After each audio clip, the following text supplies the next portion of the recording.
think we start it like once you get settled. Okay, I'm settled. Well. This is me and Journey's new podcast. It's called Everything in Between. Journey named it.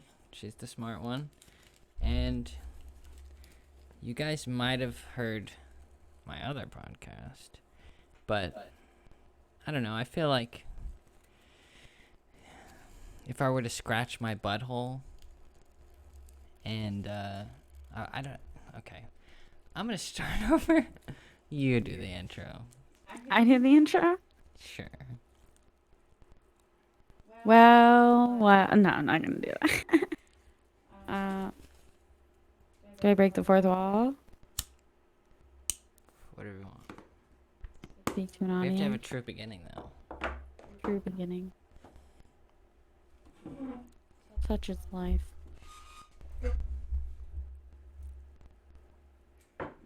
Well, now I'm nervous. Okay, I'll do it. Okay. We can do it together somehow. I don't know. Well. I'm not doing that. This is me and Journey's new podcast. You might have seen the old one, but I felt there were times where I felt limited, or I don't know. He seemed a little more reserved than I am, and I really want to be able to just talk freely and have no pressure to stay in any sort of boundary. And I know me and Journey talk about everything all the time, and we have no limits and we have no filters, and well, that's why I wanted to do it with her. And we came up with a list. This is just raw. We don't know what the hell we're doing, but we're gonna try to figure it out.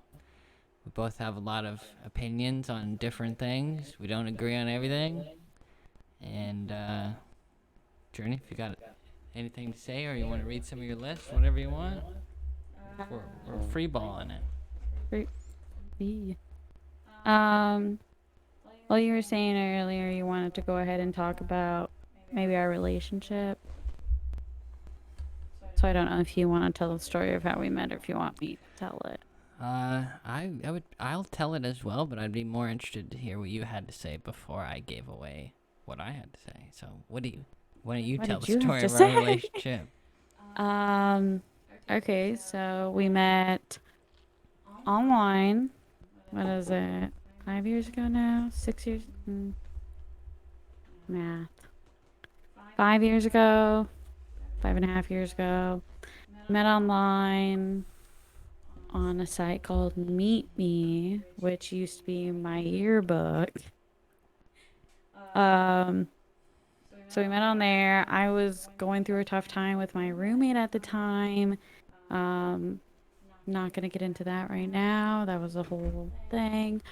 But you messaged me after I was just like crying and just frustrated with everything going on in my life.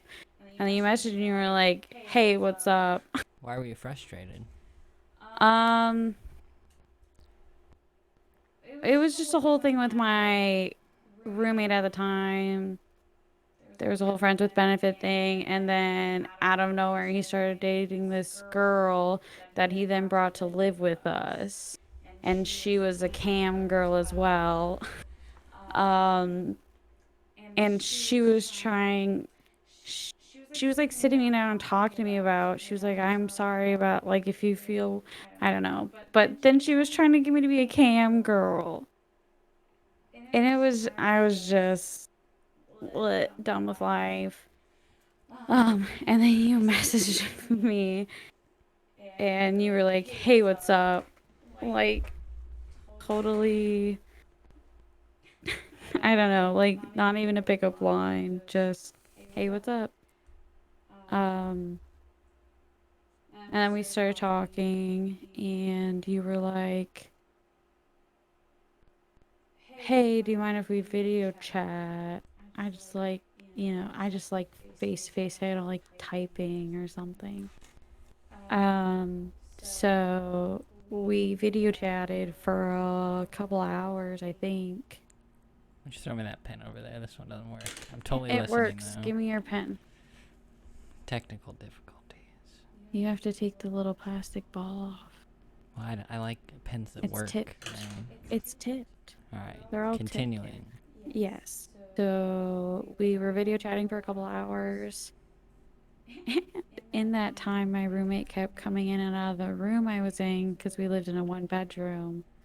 But in order to get to the bathroom, you had to go through the bedroom door. But it was like right there.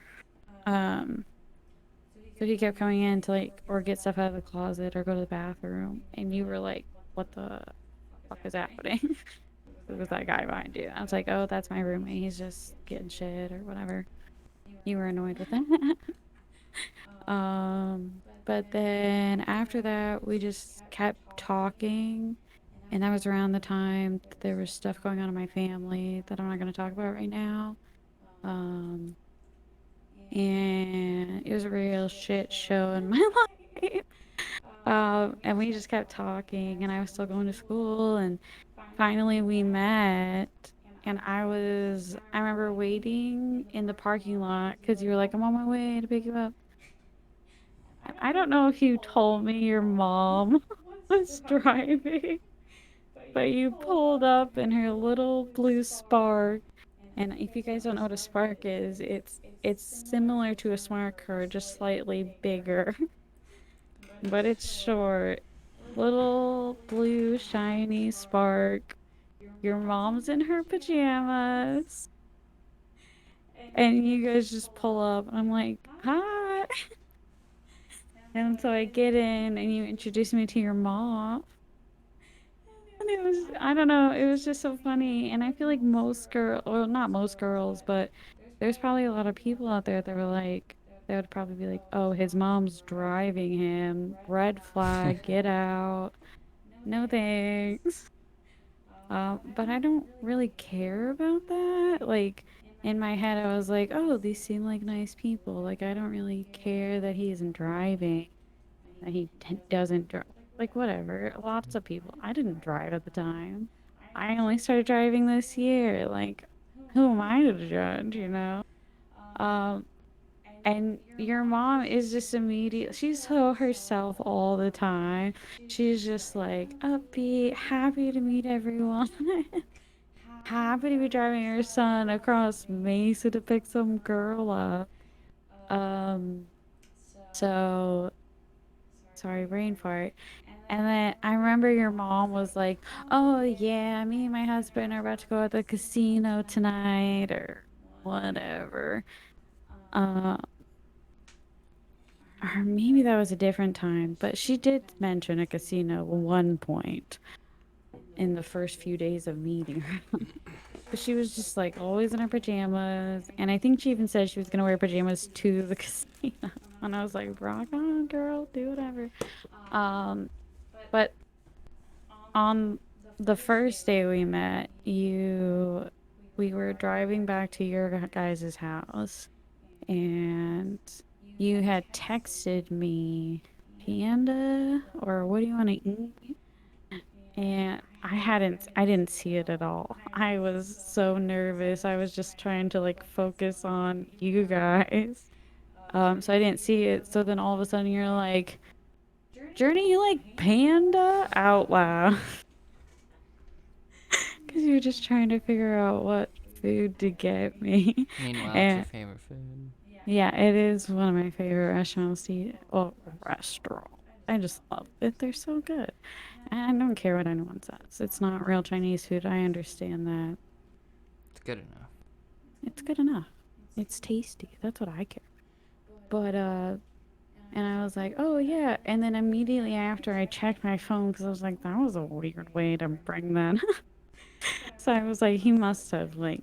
So then I checked, and you did. Like immediately after you said that, I was like, "He had to have texted me because that was weird."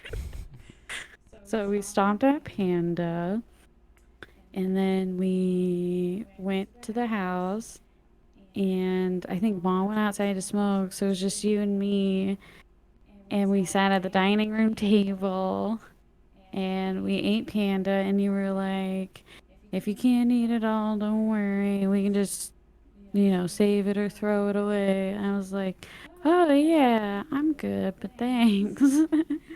I don't think I ate it all, but I ate most of it. Well, the reason I do that is I've been to people's houses and like if they make me a big plate of food, I'm always like, shit, do I have to eat it all Yeah. or like am I gonna piss them off if I throw some of it away if I can't finish? So I just wanted you to feel as No, comfortable as yeah. possible. Yeah, no, I get it.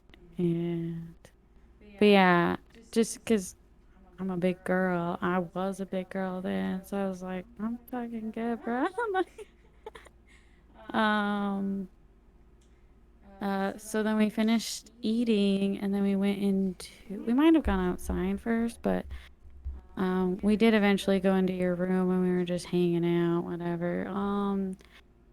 And after that, we It's were all a just blur. inseparable. Like, if I wasn't in school, then your mom was picking me up, or I was getting dropped off at your house. And um, That was it. that was it. My lease was coming to an end at my apartment, and Michael was like, "Well, maybe you can just live here. And this I is can like a just, week or two yeah." of knowing It each had to have other. been like a week. And I was like, well, maybe. I mean, I don't, I mean, I'm nervous about it, but yeah. Um, I don't and even know if I we, asked we brought or it up to maybe. them. I want to say we were in the truck. And your mom and Roger were just immediately like, what? You want this stranger any of us have known for a week or two to move in, and you guys just started dating. I'm gonna pause you right there because I think a lot of people are like, you gotta take time and go on a couple dates or Uh whatever, huh. play the long game, however they say it. But I like to just rush as fast as I possibly can because like the thing is if you take your time, go on a few dates, like I don't know, 6 months later, you don't really know the person at all. Like I probably knew you better than people that date each other for years in like a couple months. But you get to find you're not wasting your time. You get to find out really quick: is it gonna work or is it not gonna work? Because if it's gonna work, it's gonna work, and playing it slow or whatever, like it's just a waste of time in my eyes. But sorry. Yeah. So, like I said, I mic down a little too much. Um. So we brought it up to them. Well, maybe Michael brought it up to them, but they were just like, what the fuck are you guys doing? You barely know each other. You literally just started dating. And we just don't get it. Like, who, why, who? And they were like, but let's think about it. Let us think about it because our lease is coming to an end. We understand it's like she could be homeless or have to rush and find some shitty roommate. Like, so they understood the situation. They knew it was just two people dating who just want to move in and sleep in the same bed all the time forever. Um, because it wasn't just we're dating and we want to spend all of our time together. It was my lease was coming to an end. I didn't have anywhere else to live. I was Lucky pretty me. poor and broke. Um, so it really was also a kind of dire situation. Um, so eventually they agreed, and I told my roommate, and that was it. We got all my stuff out in like one day. We left my bike at that time. Will you turn your mic down just a little? I can hear myself. Um, yeah, no, you're fine. You don't have to do much. Um, but we left my bike there because we just did not have room for it, and we just didn't want to ever come back to that apartment. So we left my bike, got everything we could, and into a small bedroom in That's a. actually a big bedroom. It is Every a other big bedroom I've bedroom. ever had has been small. That's It's a fair. good. It's a It's a big good bedroom. bedroom, but it was just a bedroom in a house.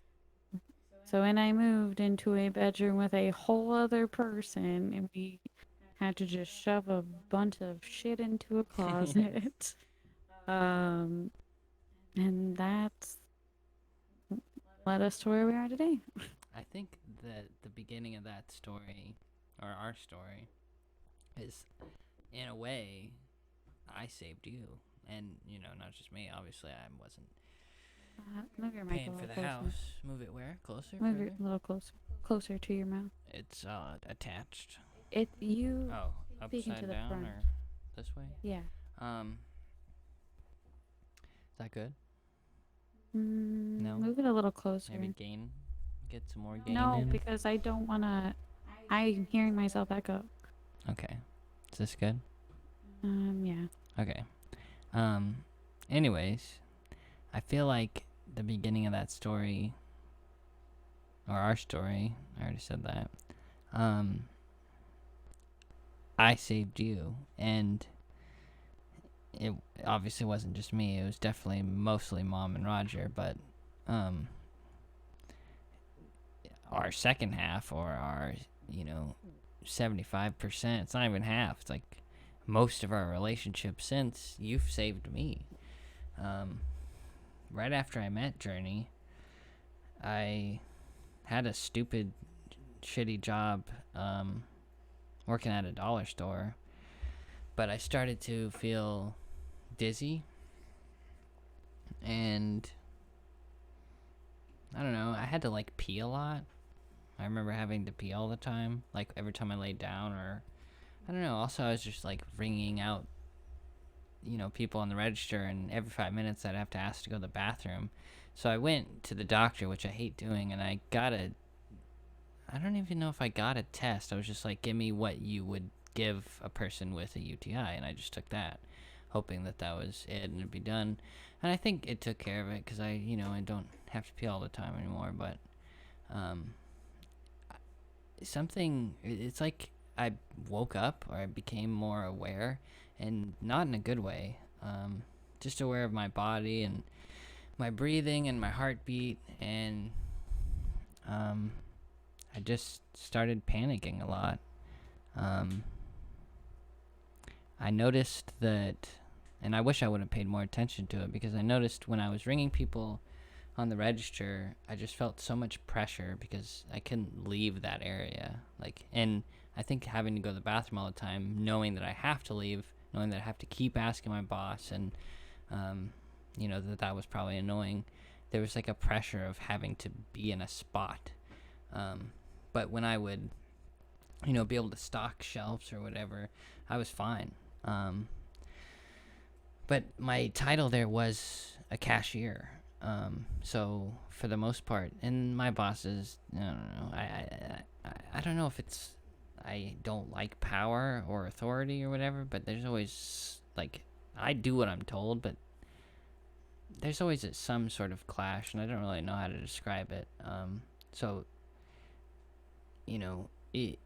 let's say there's 3 cashiers working every night, and one or two of those cashiers will go help stock or whatever. And I try to explain my situation of like, being a little panicky, standing in one spot or whatever. And for the most part, most of my bosses, because I had multiple, would let me go stock stuff. But there was one that just, I don't know if it was a power thing between me and her, but she just didn't like me, and she just wanted me to be up front, and I sort of explained to her that I was kind of just done doing that. Like, I didn't want to feel panicky anymore. There's 2 other people here that are not as fast as me, at stocking or whatever. Usually when you work in retail or whatever and people move around, you kind of keep the dumb people on the register. At least so you can, like, if your goal is to get out on time, you have to get everything else done, like cleaning and putting shit away. So usually my mindset is put the dumb people. What? she wanted me to be upfront, and I knew that I couldn't do that, and I tried to explain that to her. And she told me to leave, so I did. And the next day, either the next day or the next time I was supposed to work, I came in and they were like, "Oh yeah, you're fired." And I was like, "Well, she didn't fire me. She told me to leave." I don't know. But I was just like, whatever. And I think that's the same time Pokemon Go came out, which was really cool. Like, I'm like a video game guy, not really with phones, but it was cool to see everyone for like 2 weeks all doing the same thing. Like, me and Journey would play, and we'd go to a park by our house, and like people would sneak up to us or try to get closer to our Pokestop that we just lit. Like, at the very beginning, people were like embarrassed of playing that game. But it was cool to like walk through the mall and everyone's like playing with their phone, and like everyone knew, we're all playing the damn game together. It was a cool little, I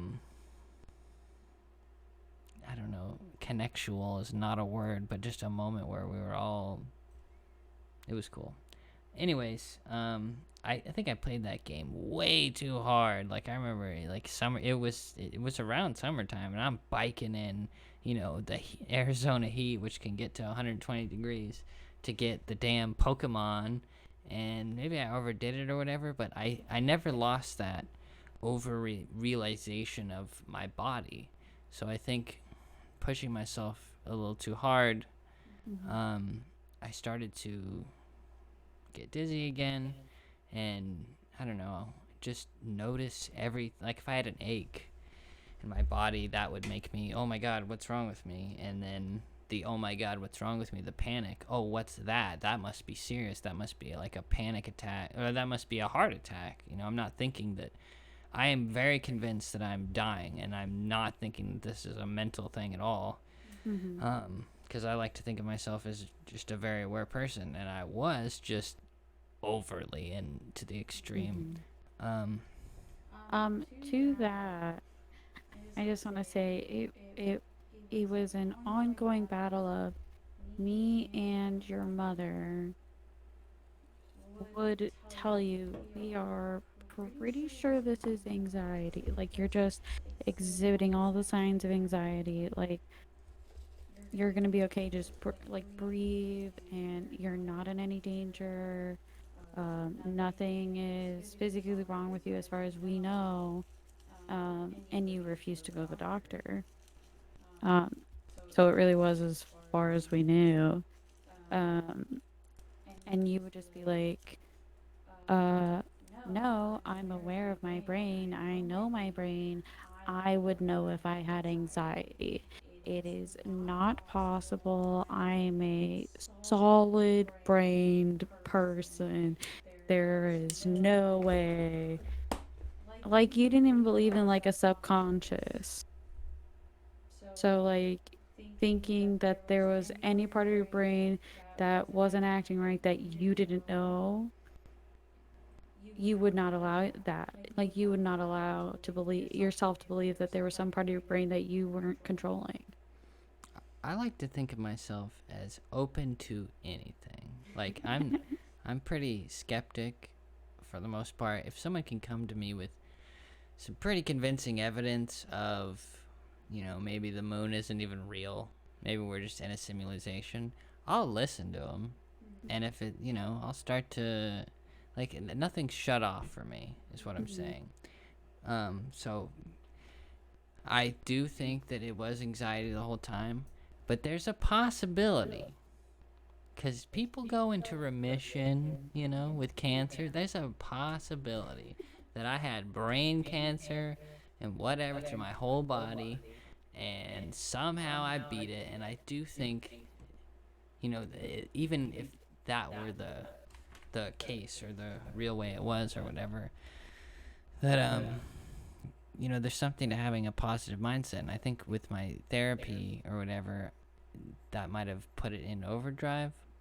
Anyways, basically, Journey had to take care of me, because I stopped, or I wasn't able to go anywhere or do anything. My panic um, became so bad that I was just afraid of anything that could give me panic. So I didn't go anywhere and I didn't do anything. And sometimes I'd have short bursts. I remember going on a bike ride with Journey at night, and I don't know why, maybe there was a car, but I had to slam on my brakes, and I hit my leg. Like, I cut my leg. It wasn't that huge, but it was a decent enough gash, and I was happy, and I cried on that bike ride home because finally I was distracted enough to not feel my pain in my head or my heart or panic, and I was just free.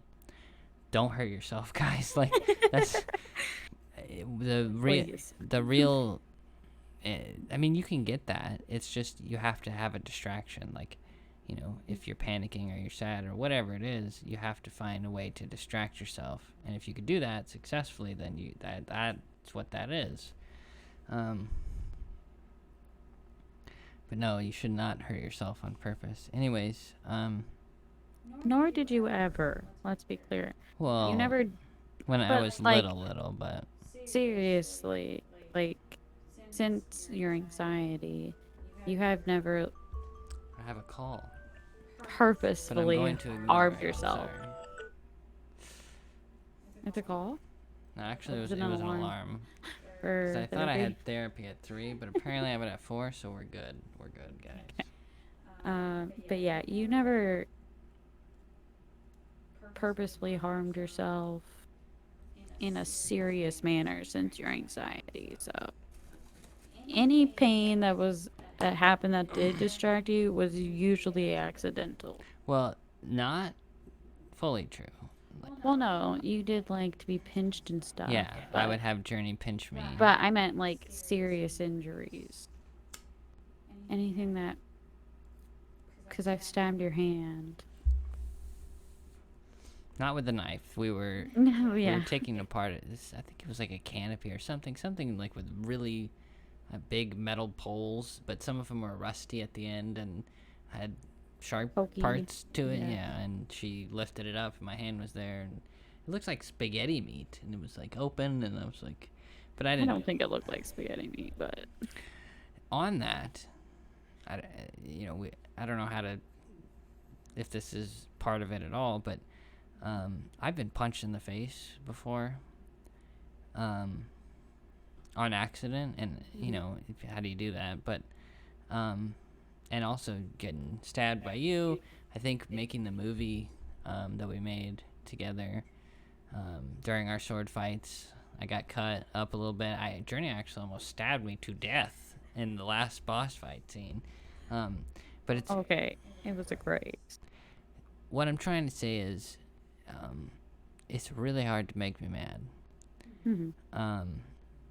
And I think I explained it a little bit in my other podcast, whatever, but it's the best explanation I can think of is when I think I have a chance at success, or I'm into it. And my example really is a video game. Like, if I'm doing good in the game, and someone comes out of nowhere and kills me, I get mad. But usually in life, I'm pretty cynical, and I always expect the worst and hope for the best. So usually when things don't go my way, I thought that was going to be the case. Like, most of the time when I'm wrong, it's a good thing, and I'm happy about it.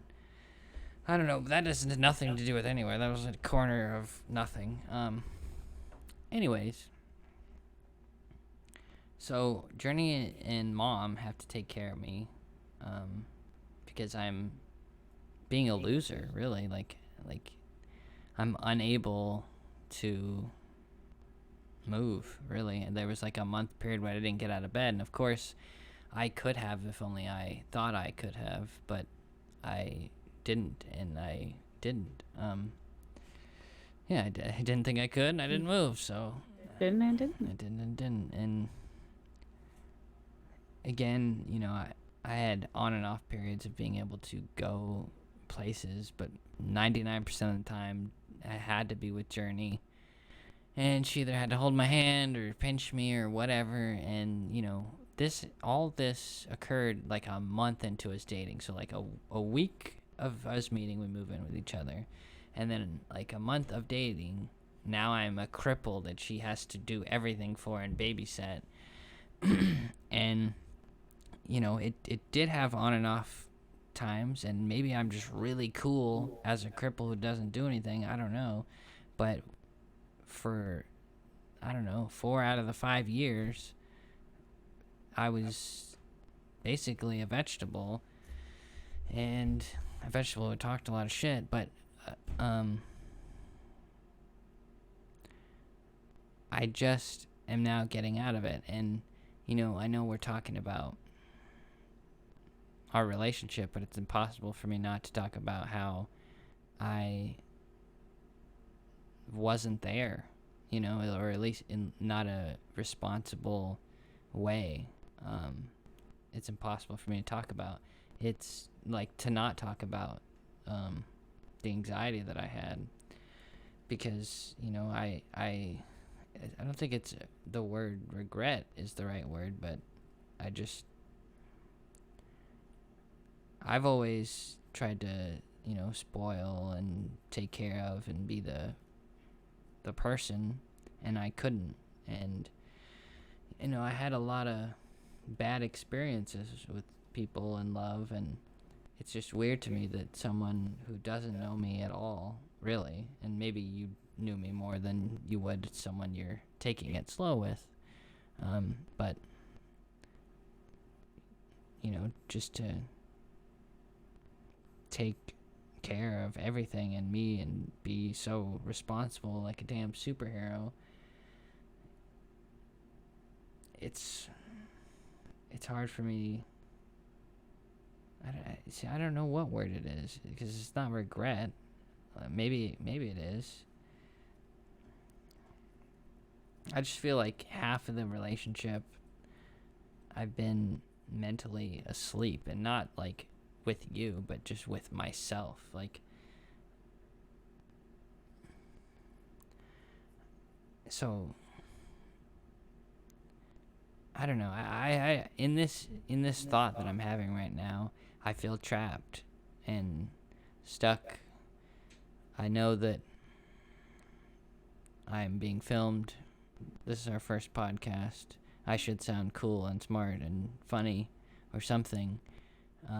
But in the subject of right now, I know that we want to make this loosey-goosey and say and do wherever we want, but the subject right now is our relationship, and I just feel trapped in a way that I have to talk about my damn anxiety. And so anyways, I got better eventually, and I hope that I can return or do for Journey as much as she's done for me. That's it? You're sticking to it? I mean, it's just been a wild ride, and I honestly hate when you try to make it sound like I'm a superhero, because really it's just I was raised to be a good person, and I just try to live that every day. I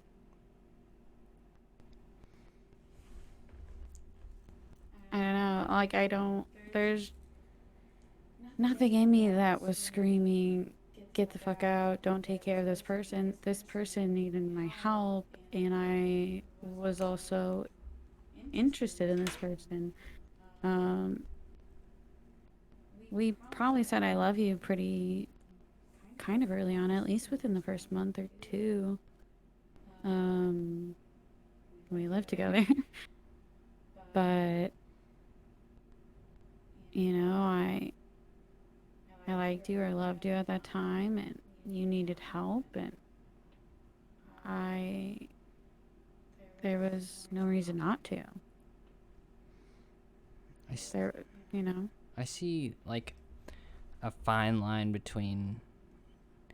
Let me just get this out of the way. I have a notebook here, obviously, and Journey has a notebook there, but the reason is because there's going to be a time where I go on a long spiel or Journey goes on a long spiel, and I want to, I don't want to just remember her last point. Want to remember every point that she has, and I like to go to like the end of the line. Like, someone has a thought, why do they have that thought, and why do they have that thought, and why do they have? I want to know why. Like, I don't care what you think. I want to know why you think it. So if you see me write anything down, I want anything that I think that Journey says that's important, I want to talk about. But what I wrote down here is the word homeless and me, and the reason for that is that you can't save the world. And if you think about everybody's problems and trying to be the best person you could possibly be, well, then you're not going to move an inch, because you might be killing bajillions of micro little insects that you can't even see. Like, you'd have to watch your step. You can't.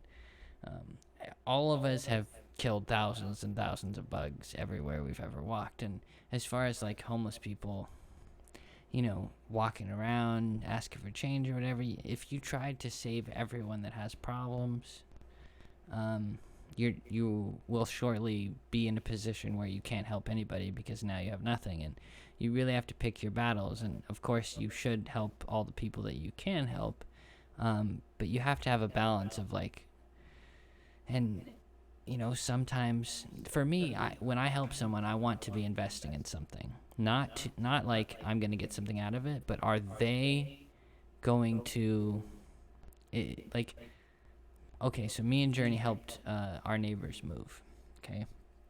And they were really rude. They didn't. Not They overly rude. Well, they didn't say thank you. They didn't. They didn't really talk to us. Like, they didn't assist us. And like, there were trash cans outside that we had to move out of the way. There was a lot of like little things where you could tell like this good deed we're doing is going to people who are not going to really appreciate it. It's not going to make a difference at all. If I do something nice for someone, I want it to at least have an effect of like, oh, that's a nice thing someone did. Maybe one day I'll do something nice too. Like, that's the minimum request I have. But there are some people out there who you're wasting your time helping.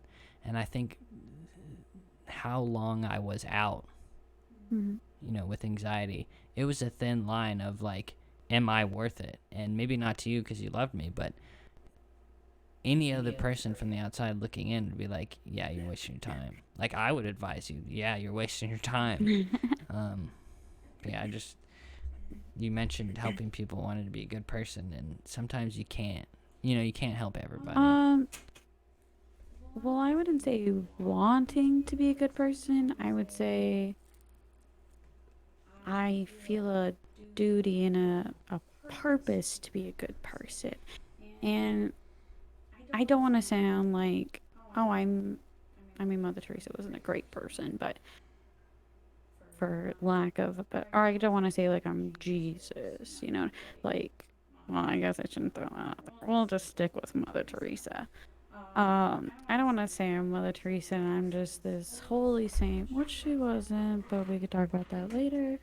Um, because I'm not. I do shit that, I mean, cussing. People don't think cussing is a good thing. People don't think drugs are a good thing. People don't think premarital sex is a good thing. There's a lot of things that people think not doing your dishes right away is probably a bad thing. I don't know. But I'm sure there's a lot of things I do that people don't consider good things. But when I consider if you're a good person or not, I think of how you treat others. How do you treat the waiter that's serving you at a restaurant? How do you treat your cashier? How do you treat the homeless person that asks you for money if you have 50 cents? I've had people, when I'm waiting for the light rail, ask, do you have any change? And there was one time I think I was like, I think I only have like somewhere around 30 or like 60 cents, less than a dollar. And they were like, if you don't mind, like, I'll take whatever I can. And I was, well, absolutely. What am I going to use this 33 cents for? It's probably going to sit in my purse for years or until I have enough money to use a claw machine or whatever, pay for something that I don't want to use my card for. I have virtual money on my card. I don't necessarily need cash. So if I have cash and someone asks me for money, I have no problem doing that. Um, just because I'm probably never gonna use it unless it's like something quick where I just don't want to use my card for. That's the only time. Like we went to Burger King, and I was like, "Oh, I have cash. Don't have to use the money that we need to pay bills online." Um, but I don't look at if someone's worth it. I just think, is it the right thing to do?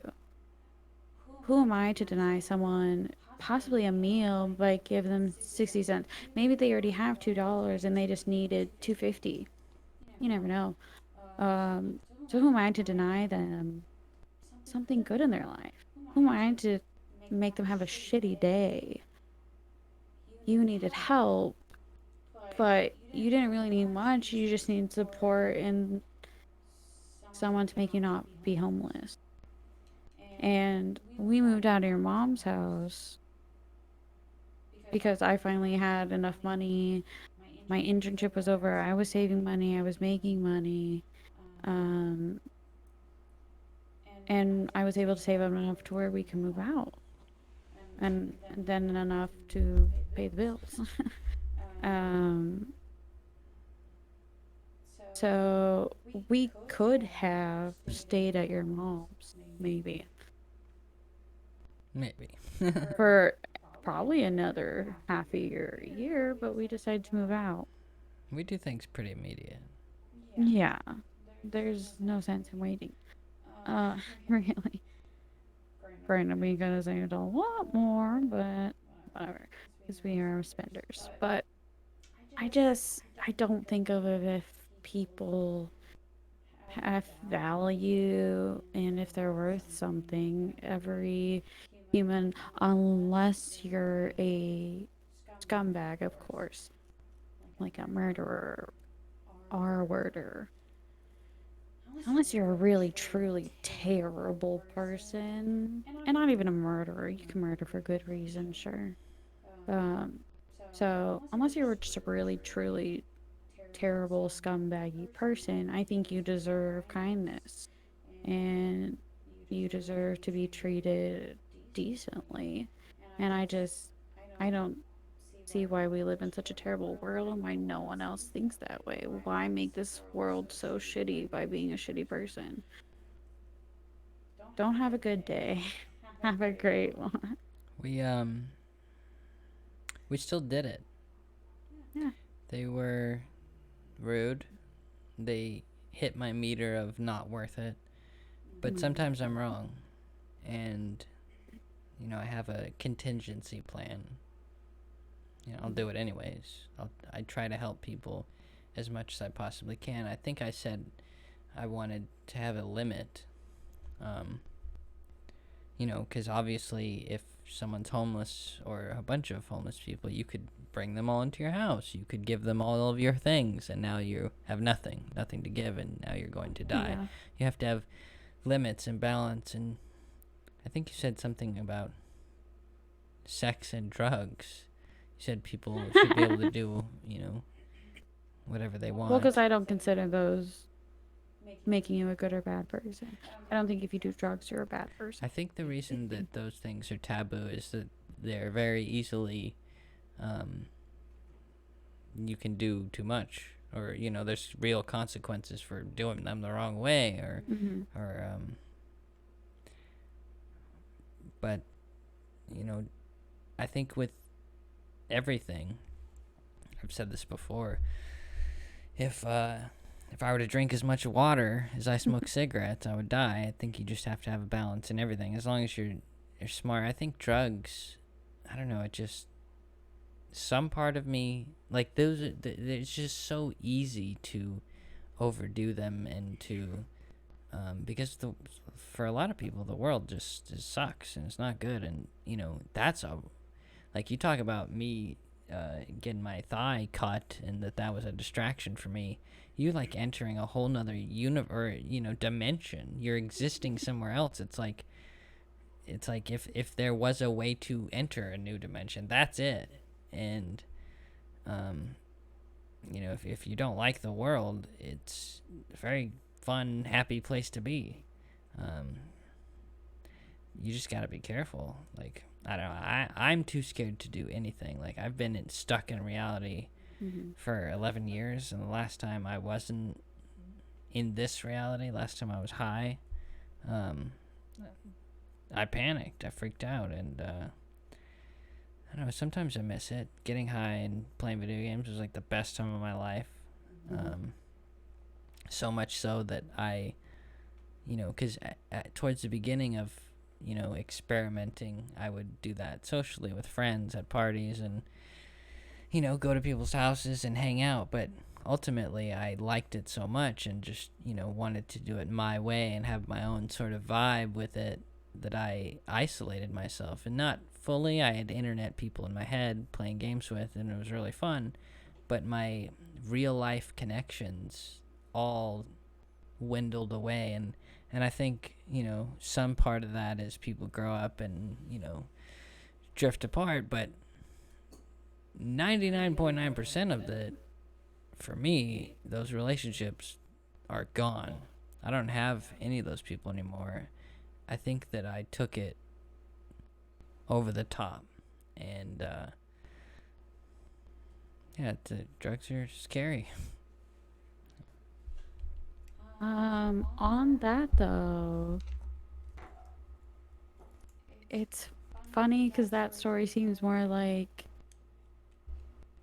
don't lose control over anything and don't try to control everything in your life, because nothing's ever going to be perfect. And once you get something to where you want it to be, that thing will more than likely not be perfect at that point, so it won't fit into this perfect world you're trying to. So it seems like it's not so much on the drugs in that story as you look for you losing those relationships as you wanting to control any situation you smoked No, in. I would have a lot more friends if I were to, get high and hang out with people. It was how good the drug was, and how, like, because if you're high, I don't know. There's something about, isn't it a thing where you're breaking my high or you're killing my high, man? Oh yeah, I hate that. So I'd like to experience my high my own way, and I was never Right. really good with groups of people I didn't know. Like, Yeah. maybe it was just my personal preference that getting high and playing video games was the best combination ever, but that combination led to, Yeah. what you're talking about.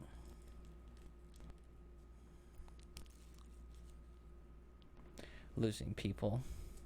Did you? I know you wrote down a lot of notes. I just wanted to make sure you got through all of them.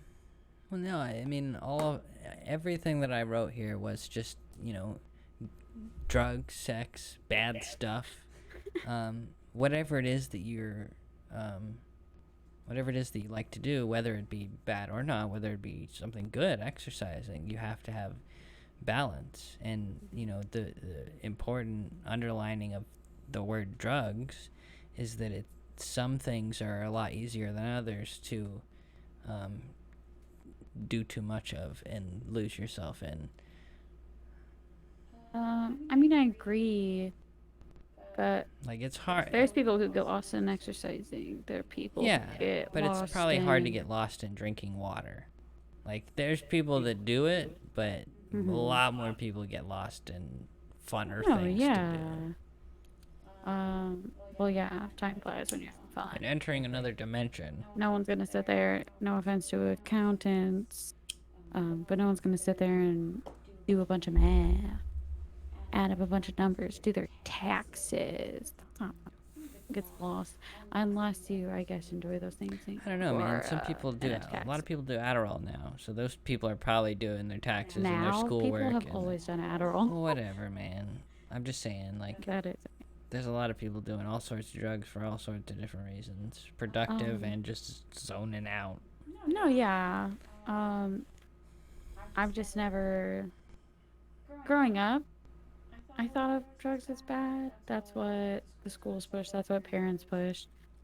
I mean, my parents didn't push that drugs were bad, but I saw um, family members and people, family friends, um, struggle with addiction.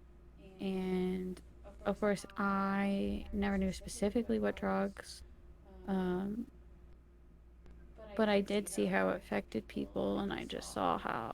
And so that scared me of like really hard drugs. But it is weird because even before weed was legalized, I feel it was shown as just like a chill drug, a funny drug.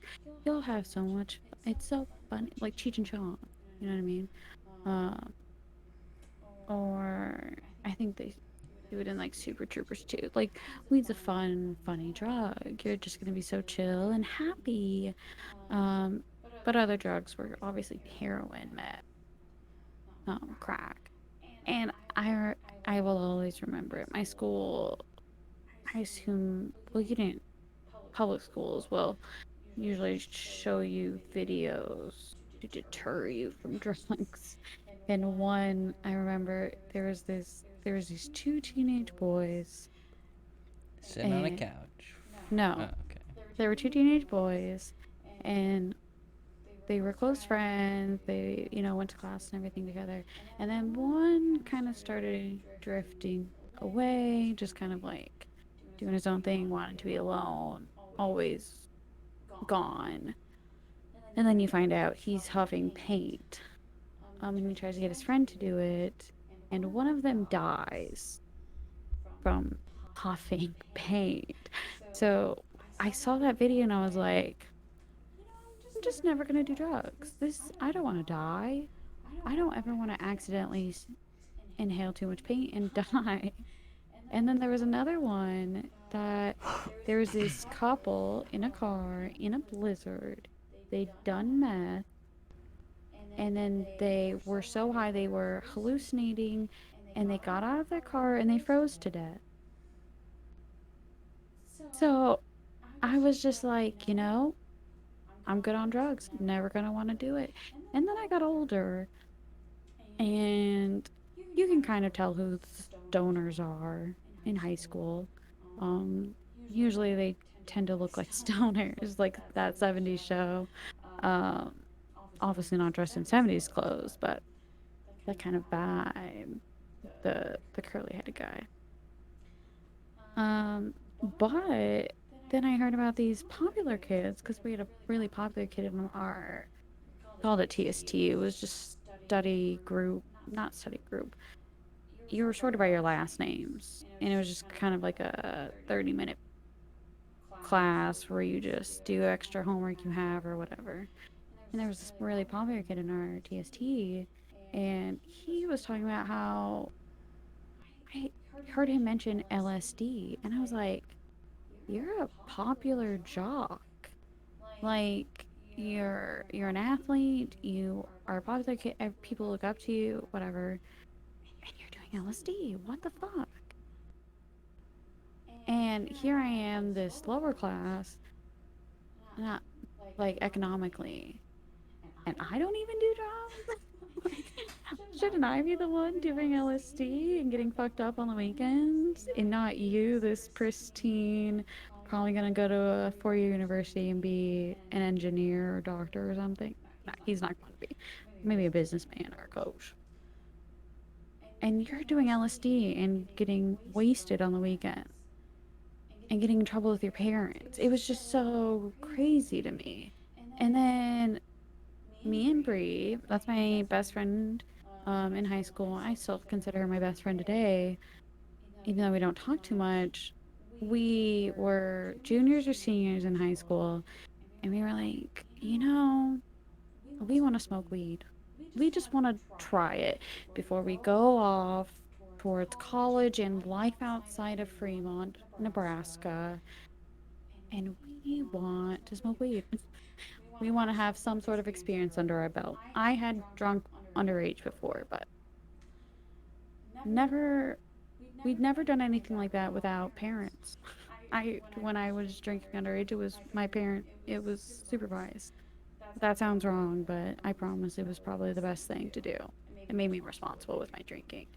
I wasn't just going out to parties and blacking out somewhere random.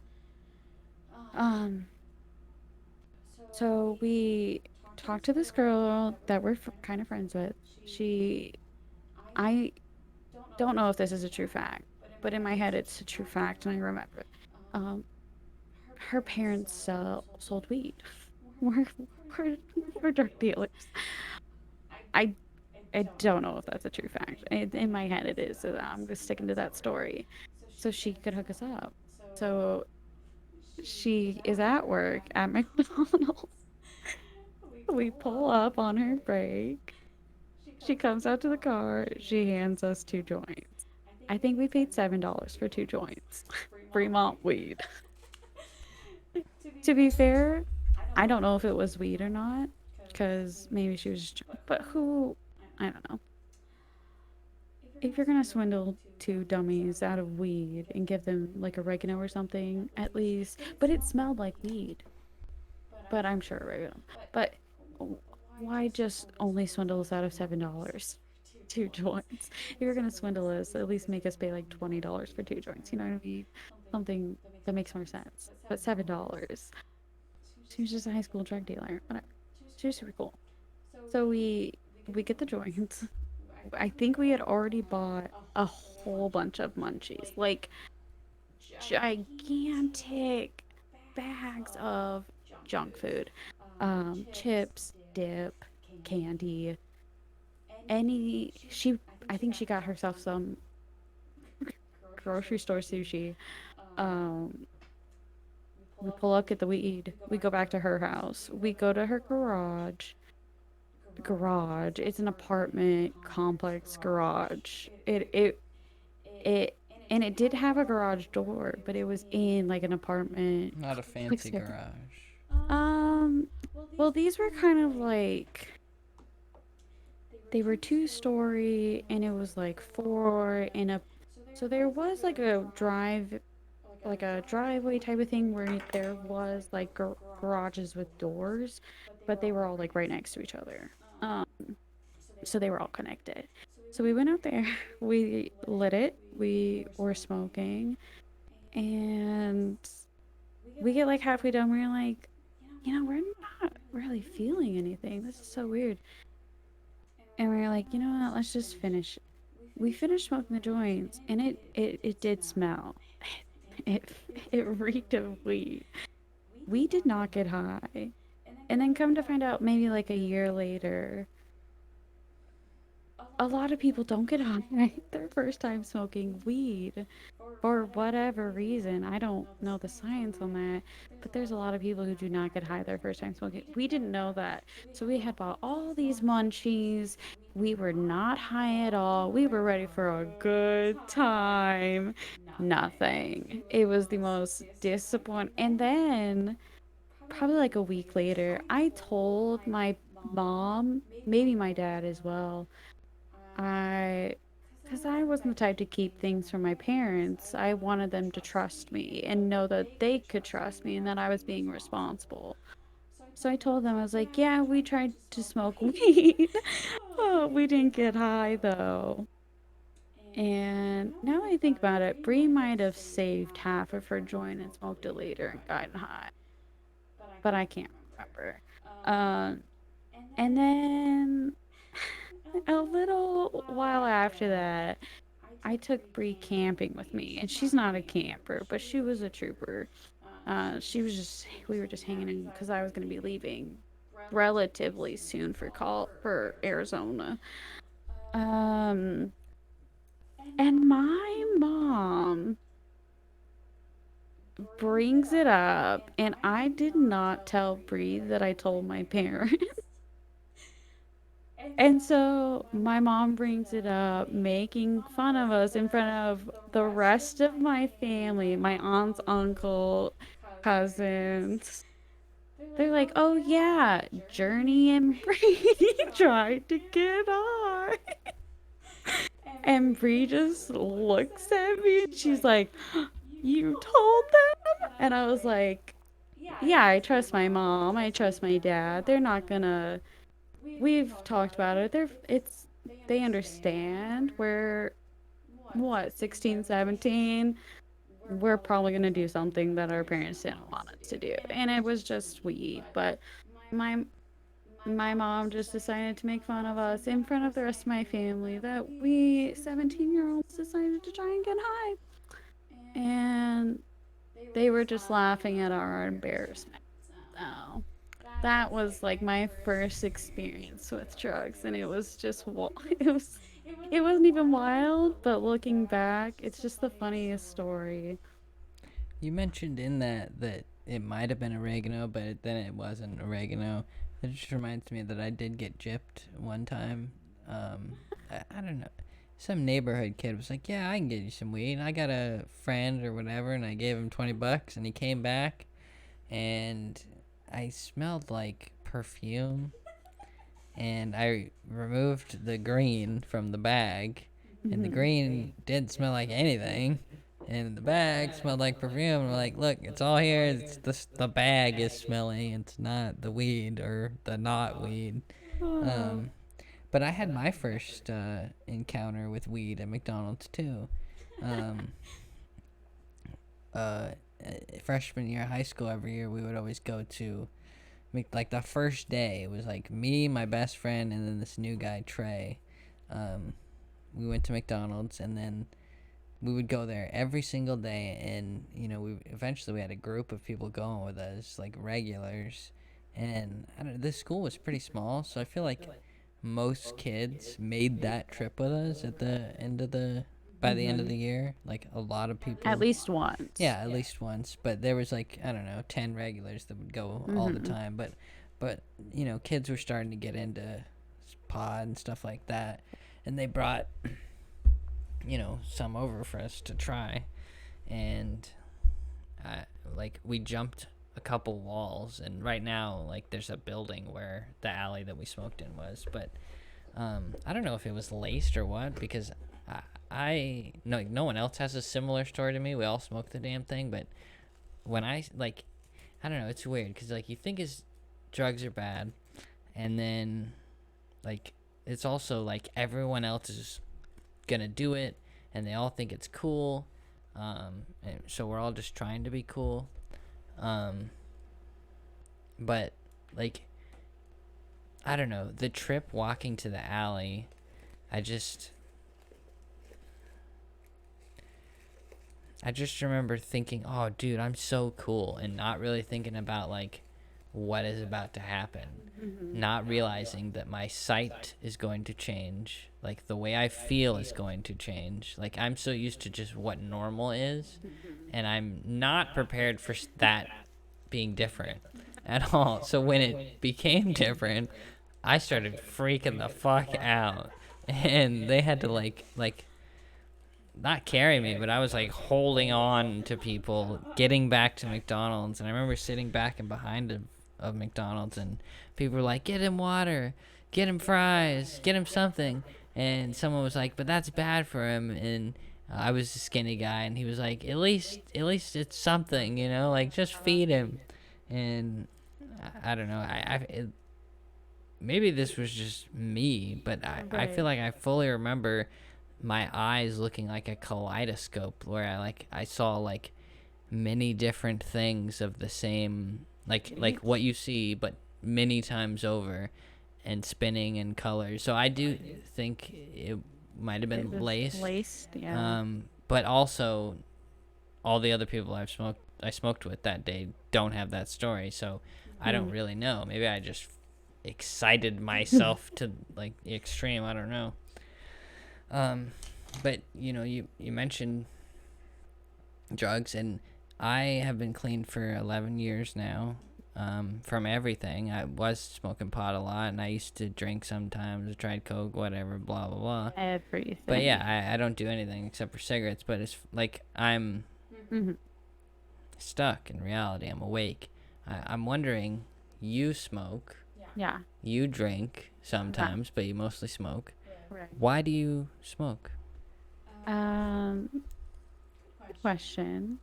Um, Not that there's anything bad. I just no, no, no, no, no. Uh, well, let me start with. I'm gonna quickly go over just like brief when I used to do drugs and then when I do drugs now, how I do drugs now. So after I moved to Arizona, I not long after I got a roommate. He was a pot smoker. And I think at this point, the only time I tried to smoke was with Bree. So I still hadn't really done drugs. I still hadn't really smoked pot. So he moved in and he would smoke, I wouldn't. And then finally I was like, I want to try it again. I want to give it a chance because everyone seems to have a good time when they smoke weed. Um, so I smoked and then I think we went in the car somewhere. I don't know. And I also had a panic attack. I was hot and feeling weird and tingly, and I was like, something's happening to me. I don't know what's happening. I don't like this. This is really, really, really bad. But eventually I calmed down and it, it kind of felt good. Um, just a nice, once I got over the panic, eventually, it just kind of felt like tingly. I think I waited a while to smoke again. And I told them, like I have a lot of anxiety. I don't really want to. They were just like, well, a lot of people have anxiety, like their first or second time. You know, if you smoke again, you probably won't, because now your body knows how that feels. So I did again. I didn't panic. It felt good. It felt tingly in my head, and I felt just calm, but a little like excited. Like my brain was just like, yeah, this is nice. Um, so I started smoking more, and we would smoke inside. We would smoke like all the time, every day, with other people. If we could get our, I remember we would use Meet Me to get weed. It wasn't legal yet. They were still medical, but it was still kind of expensive. And he had his med card. Well, I think he got it later, but so we used Meet Me to get weed. And one time we picked up a whole ounce for dirt cheap, probably like 60 or less, maybe even 30 for a whole ounce. And we pull up, and this guy gets in the car in the back seat to do the drug deal. And because that's how you did it. That's how you did it. So people didn't think you were doing a drug deal, but it obviously looked like a that's drug deal. sketchy as fuck. Yeah, it was obviously a drug deal, but somehow we thought it didn't look like All my that. dealers were like my neighbors. Um, it was sketchy, but he got in. It was in a Walmart grocery bag, plastic bag, tucked up, with a whole ounce of weed. And it was like medical grade, but it was kind of like stale medical grade. So it was a little old, but whatever. It was an ounce for cheap, got us high. Um, at some point, I just felt I was using it to escape. Um, I didn't like feeling dependent on it. I didn't like feeling like I needed it because I was in such a shitty situation. Um, so eventually I just kind of stopped smoking, and or I definitely smoked less at least. But that was around the time that my roommate got his girlfriend, and then not long before I met you. So I was just kind of dwindling down. I wasn't really enjoying it anymore, and I didn't, also didn't want to have to rely on my roommate to smoke weed because I was just, going through a lot of shit, and I didn't really want to rely on him or talk to him. So I stopped, And I don't think I started smoking again. It had to have been like 2 years after we got together. Maybe a year and a half, 2 years after we started dating is when I started again after we found out your sister smoked, and then when your mom started smoking again. And it's about the time that I also got back into it because your mom started smoking again. She got Medcar, whatever. She was smoking. She was a smoker, and so I got back into it. and and I feel like not long after I got back into it is when we went to Dylan's house, your old friend Dylan, and he we were over there. You he was like, "You mind if we smoke inside?" And then you were like, "No, I'll just go in the other room." Me and Dylan got high, and then we came out to the living room. We were all sitting on the couch or whatever, and then we were waiting for mom to come pick us up or whatever. Mom and Roger. And I was so high. I remember not much. I was just so high. I felt like I was just melted into the couch and I was so anxious and I was like I just remember thinking, I'm so high, everyone can see how high I am. Like there's like something about me You're that everyone's just oozing. like, "Hi. She's high." Um and then finally your mom gets there and I was like, "Okay, we're leaving." We're getting to the car, and immediately my brain is like, oh, they're gonna know that I'm high. And I think this was before mom really smoked. And I looked at you and I was like, they're gonna know I'm high. And then we got in the car. I was so anxious about them knowing I was high, and I probably smelled like weed. And I think you whispered to me in the back seat, they know or something. You did not help at all. And but that was probably one of the first times I was high around you. And it was hilarious in hindsight. Not at the time. I was way too anxious about it. I just thought I was just oozing weed out of me. Everyone just knew. There was just like some I buzzer mean, they top of my probably head. did know. They probably did. I don't think they cared though. Probably not. And then I slowly got into actually like smoking weed more. It more started social whenever we were at like your family's parties or anything, or I was with mom and she was smoking. Slowly it built up to now I don't out myself, but I smoke almost every day. But I don't feel reliant on it. And I don't like I have a tolerance for sure. But I don't feel like I'm trying to escape reality anymore like I used to. Um, and it made me scared to start smoking again. But now I know I like hybrids. I don't like sativa or indica.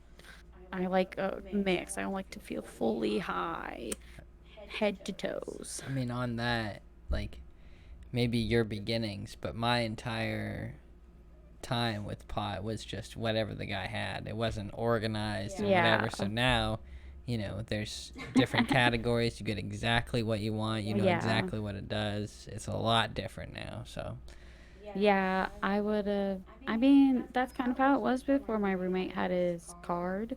We were just kind of getting whatever we could buy off of whoever. Um, Off of Meet Me, just like, hey, you got weed. Because there would be posts on Meet Me like, got that fire. So we'd know to ask them if they seemed not too sketchy. Um, so definitely around that time, we were just getting whatever.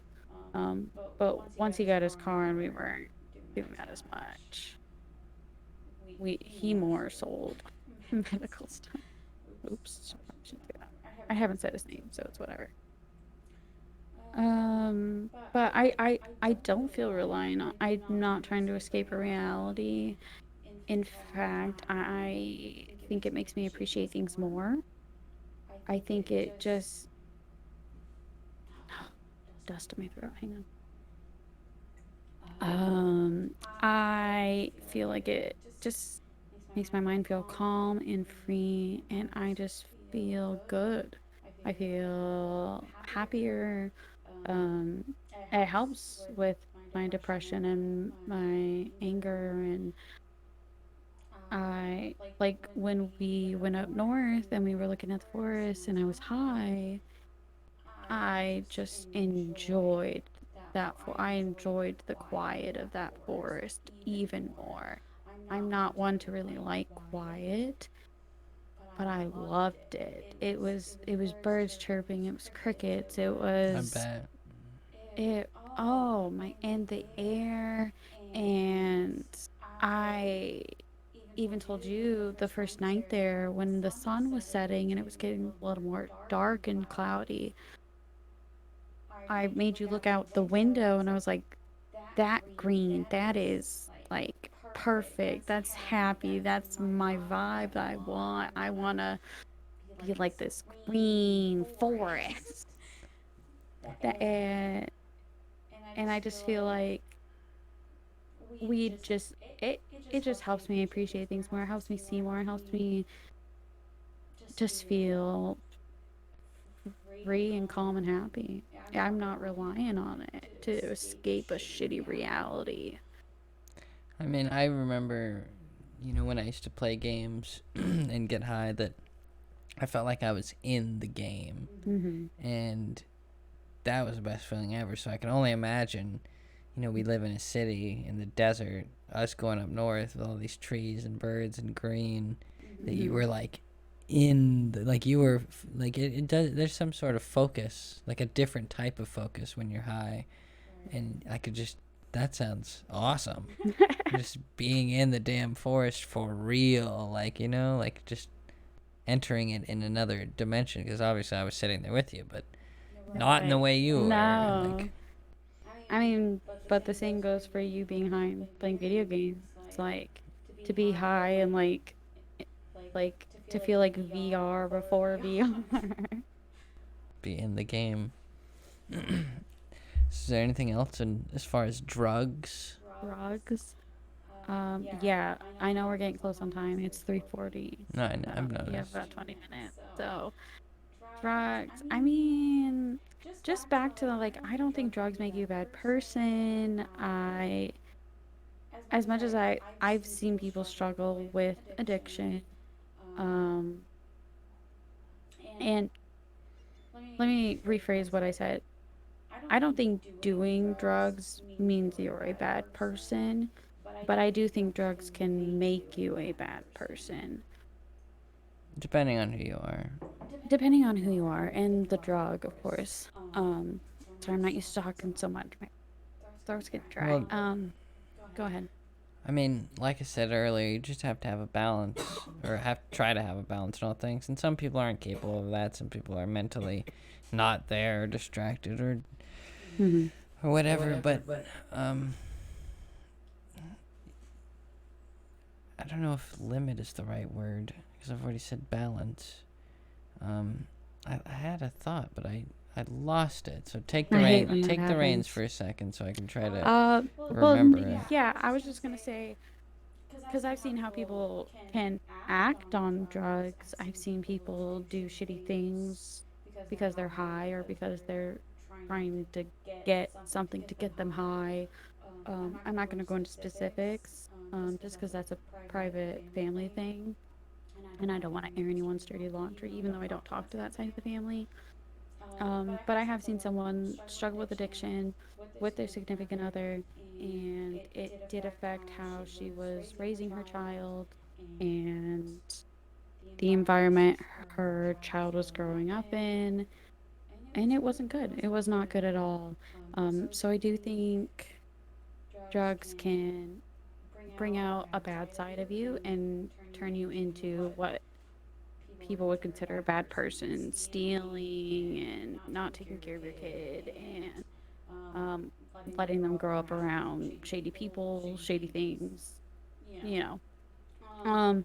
But I don't think doing drugs or wanting to do drugs makes you a bad person. I don't think me smoking weed makes me a bad person. I don't think someone doing cocaine makes them a bad person. I don't think someone doing meth, I don't think wanting to do that makes them a bad person at all. You can absolutely become a bad person. I just don't like the stigma around drugs, and I don't like how taboo people treat it because people treat it as if, oh, this person has a drug addiction, they're a shitty person, they don't deserve help, they should just go rot in a gutter or in a ditch because they're just a druggie, they're no good. They don't, they don't deserve anything. They chose this life. That's, they gotta, they made that cake, now they gotta eat it. They made their bed, now they have to lie in it. And I just, that just leads to, I feel, more addicts or more addicts who can't get help because they're scared to ask for help because they don't want to feel judged. Because I know, and I'm not going to say the name of a country because I don't want to get the name of it wrong, but there is a European country um, that does have at least heroin legalized. I think they have all hard drugs legalized, but they at least have heroin legalized. But they have clinics that you can go into to get a safe dose and with a clean needle, for sure, a clean needle, and you can stay there while you're high. It is a safe place and a clean place to do your drug of choice. And if you overdose by accident, they have Is it staff there to free? help with that, huh? Is it free? I believe it If it's is. free, then I don't think that's Well, a good I don't think the idea. drug is Okay. If you free. have to pay for I it, then think, that's but fine. just to go to the clinic, like maybe you can provide your own heroin and you can just, I don't know. I don't know all of how it works. Maybe there is a fee. I just know that there is a safe place to do drugs and it just promotes being responsible about it, and then there being people there in case anything goes wrong. Um, and I think that is a much better way to treat drugs and addiction just because it promotes responsibility. It doesn't promote it being taboo. It doesn't promote people not talking about it, not asking for help. So I just, I'm just one of those people that if someone wants to do drugs, go ahead, do them. If that's, I just ask that people be responsible. I I just would hate to see someone go through addiction again and get lost and lose themselves and lose their lives in drugs because it's nothing is worth that. No drug is worth going down a dark hole where you're not taking care of yourself or the people around you, and you're just killing yourself. Really, that's you might as well fucking take a bunch of fucking pills. You might as well, you know what I mean? Like, you're just slowly committing suicide for the thrill of being high. And I don't agree with it. I just ask that people be responsible, but I don't think drugs are inherently a bad thing.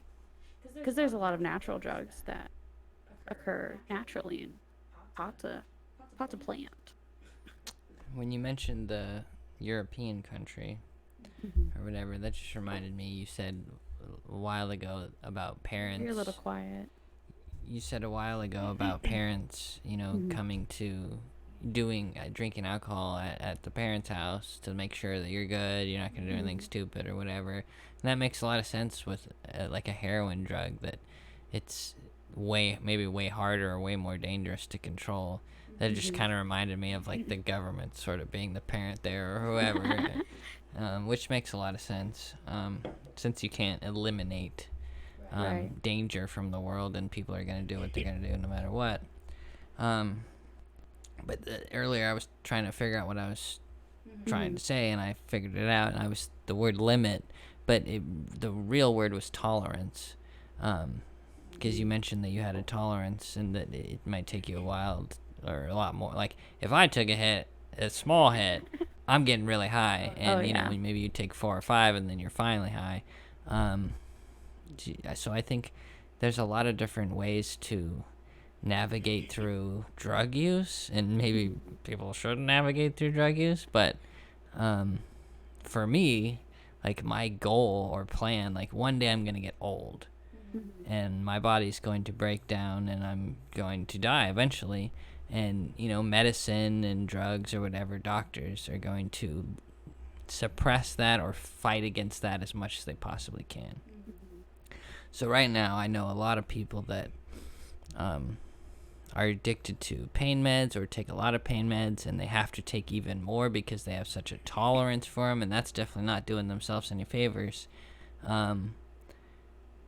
There's something to, like, what feels good, like bad food or sitting down on the couch, laying down, like, I fully felt that during my anxiety when I couldn't get out of bed. I started getting stiff. Like, if you don't use it, you lose it. Like, there's something about suffering so you don't have to suffer later. Like, you work so you can pay the bills and make money. If you do the comfortable thing, if you drink the thing that tastes good, or whatever it is, drugs, anything, you have, like, anything that's awesome, probably not good for you. And it's a really lucky combination if you find something that you actually enjoy and you can do it in a healthy way or balanced way that it's not extremely negatively affecting you. Because right now, if I take a Tylenol, that's all I ever take. It's gonna work. And for a lot of people, Tylenol doesn't do a goddamn thing. And it's not that I'm excited for getting older and drugs actually working for me, but I like to think that, my anxiety of being afraid to have my mind enter another dimension as far as getting high and things being a little different, like my sight, and the fear that I have from that has prevented me from doing drugs and, taking pain meds. When I dislocated my shoulder, I'd kind of just let them pull it. When they offered, the strongest pain meds they could, I didn't want any. But I have such a low tolerance for all sorts of drugs that when I will need them, I feel like they're going to work. And maybe there's some science where that's going to go against me because I'm not used to having drugs in my system. But I like to think that because I never have any, that something like a Tylenol, which is not, you can get it from, anyone can get it. You don't have to be prescribed it. Something as not as significant or big or strong or whatever the word is will actually work for me. So there's tolerance, there's balance, there's all sorts of ways to try to do drugs the right way, kids. But don't do drugs at all because they're bad. I mean, if you think they're bad, that's on you. I personally just don't see them as a bad thing. I think they're bad for kids. I think once you're an adult and you can make your own decisions, like it's not that you're, like, when you're a kid, you're going to want that toy and you've made the decision to want that toy. Right. You can make your own decisions as a kid. The thing is your brain doesn't fully develop until you're like 25. So, like, I don't know, 5-10 years ago, I thought I knew everything in the whole damn world. And I was an idiot like that. Everything you think you know changes constantly. And if it doesn't, then you're probably doing something wrong. Because if you're not changing, you're not evolving. And, you can't get stuck. Yeah, I think Children. that's why I didn't try to do anything as a kid. Just because I saw the effects of not doing it responsibly, and I saw the effects of doing it responsibly when I would drink under parental supervision. And I would just say, I don't think drugs are bad. If you are going to do them, please do them responsibly. Please.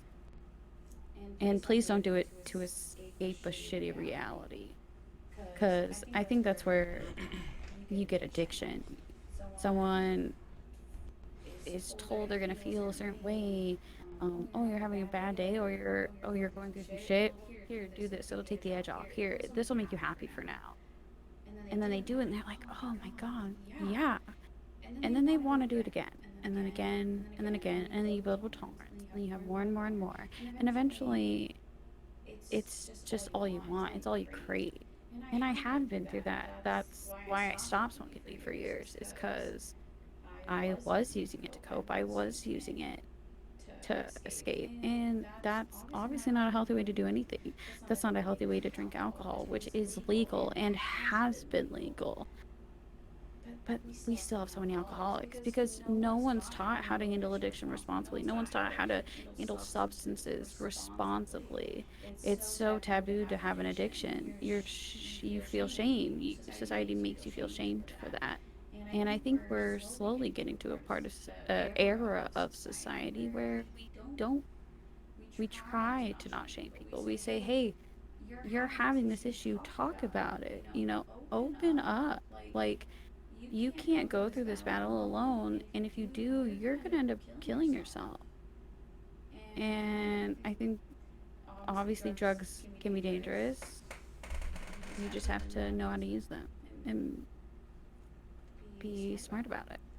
Don't be a dumb kid. I want to emphasize that kids, it's not a thing where kids don't do drugs. I'm not trying to say it as a saying. Oh, yeah. There are people in the world that are not good and will take advantage of you if they get the opportunity. Your best friend is a liar. Your mom, your dad, everyone you know, everything you think could be wrong or could be not so good. And that's not to say don't listen to your mom, don't trust in your friends. Just be awake and aware. And if something doesn't seem right, it might not be. Like, there are people in your life right now that you love and trust that do not deserve it and that will take advantage of you. And you just got to be careful. So when I say kids can't make their own decisions, kids don't do drugs, like I said with the toy, you like the toy, so you buy the toy. Obviously, you correctly made the decision because you like the damn toy. You can make a decision as a kid. It's just potentially you are not as aware of how dark the world can get. The consequences to an action. The consequences of what the drug is, consequences of who's actually giving you the drug. Like, just Yeah, trust is a very fragile thing, especially when it's, involving your well-being or life or whatever. Like, mm-hmm. Trust is a whole different topic that we'll have to talk about another day. Yes. But I like what you said. I think that's a good place to end. Just be aware. Don't make rash decisions. Decide a toy. Don't decide something that could lead to something more. Don't think of all the consequences. Don't. That's not me saying don't think of all the consequences. I stopped mid-sentence. Think of all the consequences before you do an action. But I think that's a great place to end. So one thing I want to add is that there are a lot of, because I just emphasizing on the kid thing, there are a lot of parents out there that are going to say, do what I say because I said so. And there's a lot of people out there, respect your elders, and they don't give you an explanation or an answer, so like nothing ever makes sense. And I've never really been good at, I like reasons. I want to know why something is not good or why something is good or whatever. So if you're here now listening to this, you've obviously listened to the whole thing, so I'm imagining that you have some sort of connection to me or at least enjoy one of us. So if you're in this sort of situation, we have no limits, no filters. You could anonymously come to us with anything. We're not going to tell your parents. If you're a kid listening to this, you can talk to us, and if there's something going on, give you like advice there's on the podcast. there are other ways. Yeah. And Yeah, I just don't be afraid to speak out.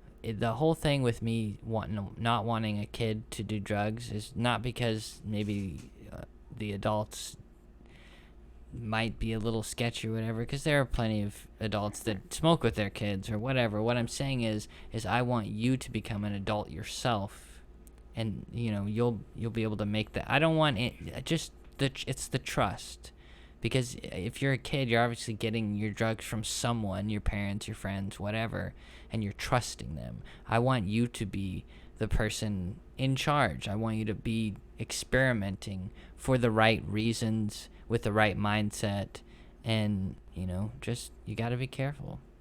Yeah. Always trust yourself, trust your gut, and make sure you trust those around you. Unless you're stupid, you can't Wow. trust.